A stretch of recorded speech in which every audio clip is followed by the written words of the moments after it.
कभी ऐसा हुआ है तुम उसका लास्ट सीन चेक करते रहते हो, वो पहले ऑनलाइन आती है उसके बाद फिर ऑफलाइन हो जाती है और तुम्हारे मैसेज को वो देखती तक नहीं, रिप्लाई तो बहुत दूर की बात है। और तुम्हारे दिल के अंदर बस एक ही सवाल घूमता रहता है कि अगर वो ऑनलाइन है तो मुझे इग्नोर क्यों कर रही है। आज मैं तुम्हें सच बताऊंगी, वो सच जो तुम्हें अंदर से दर्द जरूर देगा पर तुम्हें स्ट्रांग बना देगा। सबसे पहली बात कि कोई भी इंसान इतना बिजी नहीं होता कि तुम्हें 5 सेकंड का रिप्लाई भी ना कर सके। सच ये है कि रिप्लाई करना प्रायोरिटी होती है, टाइम नहीं। अगर वो किसी और से बात कर सकती है, स्टोरीज लाइक कर सकती है, किसी और के पोस्ट देख सकती है, तो तुम्हें भी रिप्लाई कर सकती है। पर वो तुम्हें रिप्लाई नहीं कर रही, इसका मतलब तुम उसकी प्रायोरिटी नहीं हो।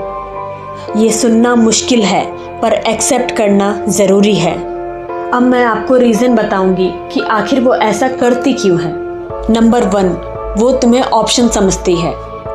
तुम उसके लिए एक बैकअप प्लान हो। जब उसका मेन अटेंशन कहीं और बिजी होता है तब वो जाकर तुम्हें याद करती है, और जब उसके पास बेटर ऑप्शन होता है तुम ऑटोमेटिकली इग्नोर हो जाते हो। नंबर 2, वो अटेंशन एंजॉय कर रही है। उसे पता है तुम उसे लाइक करते हो, उसे पता है तुम उसको मैसेज करोगे ही करोगे और उसका वेट भी करोगे। इसीलिए वो एफर्ट नहीं डालती क्योंकि बिना एफर्ट्स के उसे तुम्हारा अटेंशन मिल रहा है। नंबर 3, वो इमोशनली इन्वेस्टेड नहीं है। तुम उसे दिल से चाहते हो लेकिन वो सिर्फ टाइम पास कर रही है। तुम सीरियस हो और वो कैजुअल है। और जब फीलिंग्स मैच नहीं करती ना तो कम्युनिकेशन भी मैच नहीं करता। नंबर 4, वो तुम्हें टेस्ट कर रही है।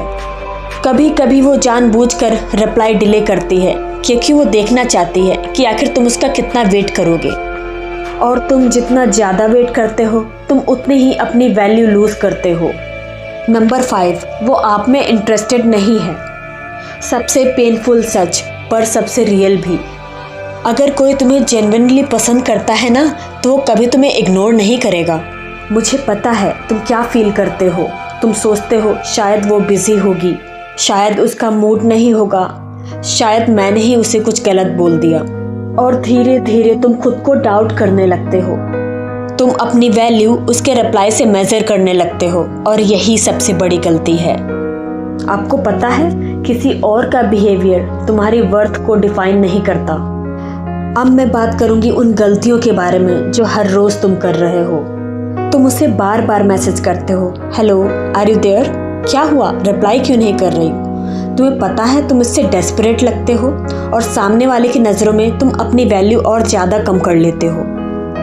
तुम ओवर थिंकिंग बहुत करते हो। तुम हर छोटी बात का मतलब निकालते हो। तुम हर डिले का रीज़न ढूंढने लगते हो, और ये चीज़ें तुम्हें सिर्फ मेंटली एग्जॉस्ट करती हैं। तुम्हें पता है तुम अपनी सेल्फ रेस्पेक्ट पूरी तरीके से भूल चुके हो। जहाँ तुम्हें रेस्पेक्ट नहीं मिल रही तुम वहाँ भी रुके हुए हो, और ये चीज़ें अंदर से तुम्हें धीरे धीरे तोड़ रही हैं। अब मैं तुम्हें बताऊंगी कि आखिर तुम्हें ऐसी सिचुएशन में करना क्या चाहिए। नंबर 1, अपनी एनर्जी वापस लो। जहाँ से तुम्हें वैल्यू नहीं मिल रही वहाँ इन्वेस्ट करना बंद करो। तुम्हारी अटेंशन एक करेंसी है, so please use it wisely. Number 2, उसके रिप्लाई का वेट करना बंद करो। तुम अपनी लाइफ को इतना ज़्यादा बिजी बना लो कि तुम्हें किसी के भी रिप्लाई का वेट ही ना हो। नंबर 3, सेल्फ रेस्पेक्ट सेट करो। अगर कोई तुम्हें इग्नोर करता है तो तुम भी उसे इम्पोर्टेंस देना बंद करो, क्योंकि रेस्पेक्ट डिमांड नहीं की जाती बल्कि अर्न की जाती है। नंबर 4, क्लियर सिग्नल समझो। अगर कोई आपको मिक्स्ड सिग्नल्स दे रहा है, अगर कोई आपको कंफ्यूज कर रहा है तो इसका सीधा सा मतलब है कि वो आप में इंटरेस्टेड नहीं है।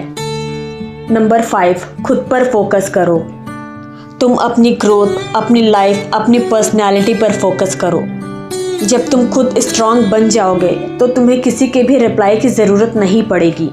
और याद रखो, जो इंसान तुम्हें वैल्यू नहीं देता ना वो तुम्हारे टाइम के लायक है ही नहीं, और जो तुम्हें सच में चाहते हैं ना वो कभी तुम्हें कंफ्यूज नहीं करते।